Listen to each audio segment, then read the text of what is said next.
Welcome to the Smart Weight Loss Coaching Podcast. I'm Dr. Lisa Olson, a board-certified weight loss medicine specialist and certified life coach. In this podcast, I'll share fresh insights and effective techniques for incorporating mindset, habit change, and proven science into your life. Are you ready to achieve sustainable weight loss, wellness, and longevity? Then let's jump in and lose weight the smart way. Welcome back. When I was an intern, before there were limits on the number of hours we could work, it wasn't uncommon to work 36 hours straight, go home and crash, and return at 6 or 7 a.m., only to work another long day. And then you'd be on call for another 36-hour shift the next night or the one after that. I remember one particularly grueling stretch of sleep deprivation. We weren't allowed to take a day off for the first 3 months of our internship, and we weren't allowed to take a day off during our ICU rotations. That's intensive care unit rotations. At some point, several months into the year without a day off, I was functioning on a serious sleep deficit, and my brain no longer had the ability to process information normally, something I didn't recognize at the time. One night at around 3 a.m., the nurse said, "Hey, Lisa, your patient just rolled up on the floor." What that meant was that the patient was just wheeled up on a gurney from the emergency room up to their room on the 7th floor, and they needed me to go see the person and write admission orders. But when she said to me, "Your patient just rolled up on the floor," I could only think in the most literal terms.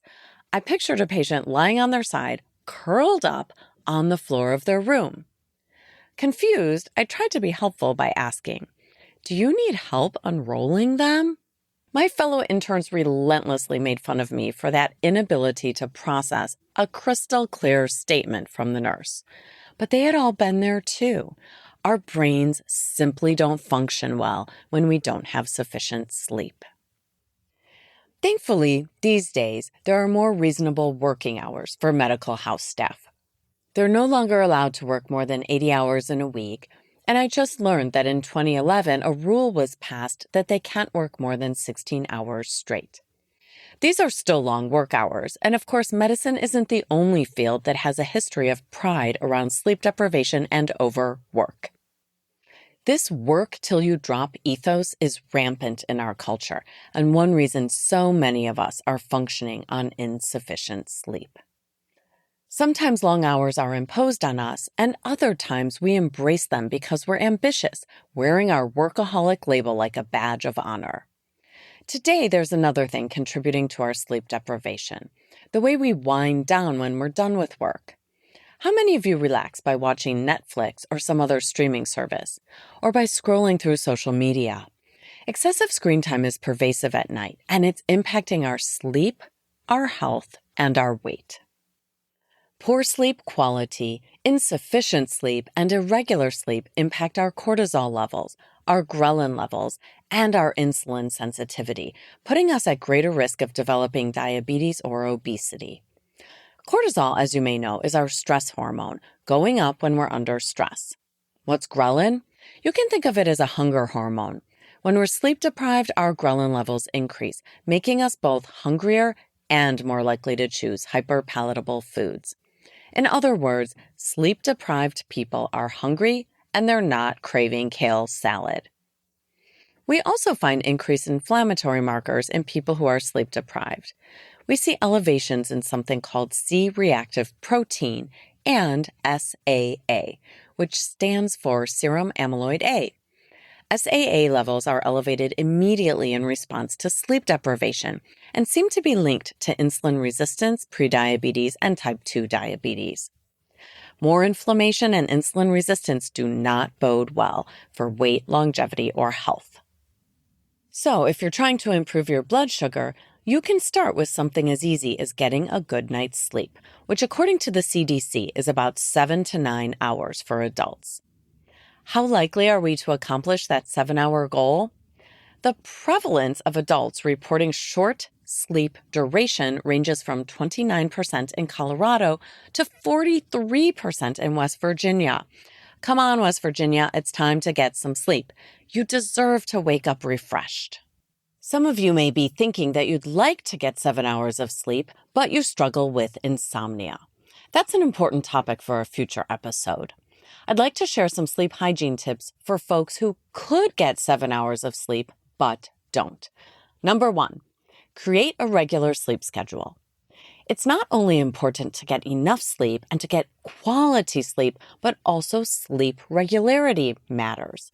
This means going to bed at the same time every night and waking up at approximately the same time every morning in order to regulate your circadian rhythm, which improves health outcomes.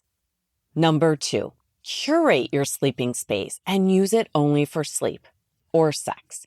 The room should be cool for sleeping, approximately 65 degrees. It should also be comfortable, dark, and quiet. Sorry about the sex comment, Mom. Number 3, remove phones, TVs, and computers from your sleeping space. Make it a screen-free zone. Try this experiment. Practice being screen-free 1 hour before your scheduled bedtime and 1 hour after you wake up. It's hard for most of us to resist checking our phones at night and first thing upon awakening. Here's a useful nugget. We know from the National Weight Control Registry that people who have the most success with maintenance of weight loss watch less TV than the rest of us.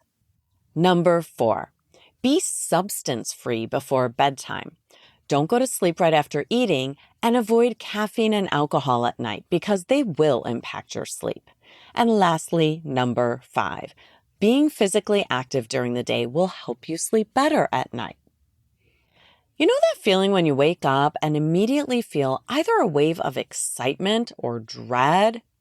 Christmas morning, for those of you who got a visit from Santa, is an example of waking up feeling anticipation and excitement. Waking up and realizing you're late for school on final exam day, however, would be the opposite. We've all had days like that where we wake up with a sense of dread, but thankfully it's usually less dramatic than being late for a final exam. For me, I get that feeling of dread when my cat wakes me up at 4:30 a.m. and I realize I stayed up until midnight, and now I'm going to be functioning on 4.5 hours of sleep. I despise that moment when I wake up, look at the clock, and realize that happened. 4.5 hours is just ghastly. We shouldn't do that to ourselves. Lately, I've been waking up with a feeling that's not quite Christmas morning, but it's almost that delicious. It's as if the sleep fairy visited me at 10 p.m. and reminded me, Lisa, it's time to wind down, read a book, and turn off your light by 10:30. And then she sprinkled her fairy dust over me to keep me asleep until I woke up on my own. That's the most magnificent feeling, waking up and realizing that I've just slept through for 8 hours straight and I'm waking up refreshed before my alarm. When I wake up like that, a rush of happy thoughts start percolating through my head, like today is going to be an amazing day, and I feel great. This is available to you too. Seriously, it is that exciting for me. And after spending years running on empty with precious little sleep, and now seeing what a difference it makes in my mental clarity, engagement, and productivity, I really want to encourage you to strive for this kind of excellent sleep quality, quantity, and regularity. I'm doing my body a tremendous favor when I invite myself to get 8 hours of sleep, and it's a gift to my future self too, because I know this will impact my blood sugar, my risk of diabetes, the amount of inflammation in my body, my food choices, and of course, my weight. How about you? It's time to set your NBA, your next best action. If you're not already getting 7 to 9 hours of sleep nightly, your NBA should involve connecting with the sleep fairy.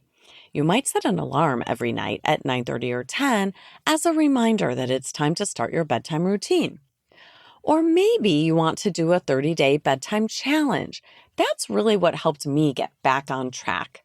I started writing down what time I went to bed every night and what time I woke up in the morning, and a few notes on my tracker about my bedtime. It's incredibly helpful to do that. Whatever you decide to work on this week for your sleep, your health, or your weight, write it down so you're clear on the goal and start practicing. I promise you'll feel amazing after getting a solid night's sleep. One last thing, if you're a woman interested in joining us for our Women's Wellness Retreat in November, please be sure to head to smartweightlosscoaching.com to check out our landing page all about the Wellness Retreat. We're still offering a discount for early registration. Thanks so much for listening. If you'd like more support during your smart weight loss journey, check out our group coaching program at smartweightlosscoaching.com. Until next time, stay well and stay smart.